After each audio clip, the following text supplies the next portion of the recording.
آپ یقین جانے میری فیملی کو جلدی پتہ چل گیا. ایک رات میرے بابا نے وارث ماموں کو گھر بلایا اور ان سے کہا کہ ہم چاند کی شادی کرنا چاہتے ہیں, آپ اس سے پوچھ دیں کہ اگر کسی کو پسند کرتے ہو تو ہم اس کی شادی اس سے کر دیں, ہم جو ہے نا وہ اس کی مرضی کے خلاف نہیں جائیں گے. تو میں نے ان سے کہا کہ آپ ایسا نہیں کر پائیں گے. انہوں نے کہا کہ نہیں, ہم کر سکتے ہیں.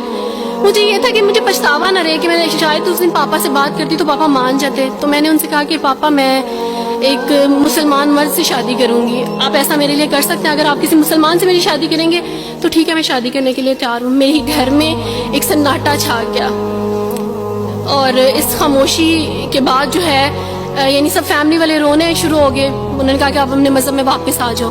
لیکن یہ ہے کہ میں دین اسلام قبول کر چکی تھی. آپ یقین جانے جس طرح لوگ مختلف ہیں اسی طرح ان کے مسائل بھی مختلف ہیں. مجھے مینٹلی بے انتہا ٹارچر کیا گیا, مینٹلی مجھے یعنی اس چیز کا احساس دلوایا گیا کہ ماما پاپا روتے ہیں. میرے پاپا نے آپ یقین جانے خود کو پھانسی لگانے کی کوشش کی میری آنکھوں کے سامنے. میری ماما نے خود پہ پیٹرول ڈال دیا اور خود کو جلانے کی کوشش کی میری آنکھوں کے سامنے. اور میں اپنے روم میں بیٹھی یہ کہتی تھی کہ اللہ اگر میں حق بھی ہوں نا تو میری فیملی کو کچھ نہیں ہونا چاہیے.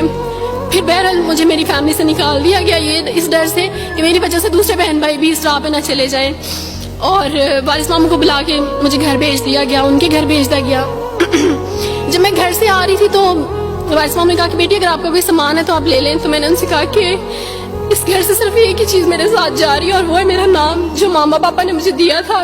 میں چاند رات میں پیدا ہوئی تھی اس لیے انہوں نے میرا نام چندہ رکھا تھا, بس وہ نام لے کے آئی. آپ یقین کریں ہمیں کہا جاتا ہے جبرن اسلام قبول کیا جاتا ہے. اسلام قبول کرنے کے بعد وہ جبر کیا جاتا ہے کہ آپ سوچ بھی نہیں سکتے.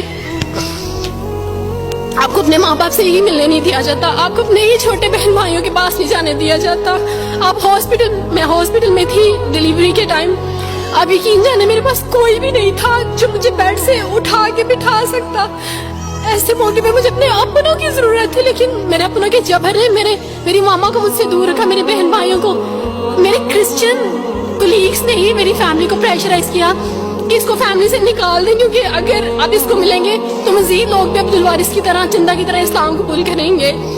میں نا ہاسپٹل میں لوگوں سے کہتی تھی کہ مجھے بیڈ سے اٹھا کے بٹھا دیں, سیزیرین کے بعد میں اٹھ نہیں سکتی, میرا بیبی رو رہا ہے, کوئی مجھے بیبی پکڑا سکتا ہے. آئیڈیا ہی نہیں تھا ہاسپٹل میں کیا کیا لے کے جاتے ہیں. میرے پاس ایک ایسا دوپٹہ نہیں تھا جو میں چینج کر سکتی. ایسے موقعوں پہ آپ یقین جانے آزمائش اور جبر اسلام قبول کرنے کے بعد ملتا ہے. مجھے آپ سب سے توقع ہے, آپ سب اسلامک اداروں سے توقع ہے کہ اب آپ ہمارے لیے سٹیپ لیں. ہمارے اپنوں نے تو ہمیں چھوڑ دیا, انہوں نے جو ہمارے ساتھ جبر کیا اس جبر کے بدلے آپ ہمارے ساتھ نیکی کریں. اب آپ کیا سٹیپ لیتے ہیں نیو مسلمز کے لیے جن پر یہ الزام لگایا جاتا ہے کہ ان پہ جبر کیا جا رہا ہے؟ ہم پہ جبر نہیں, ہم پہ جبر اسلام قبول کروانے والوں نے نہیں کیا, بلکہ جن کے گھروں سے ہم آئے تھے اسلام قبول کرنے کے بعد جبر تو ان کی طرف سے تھا.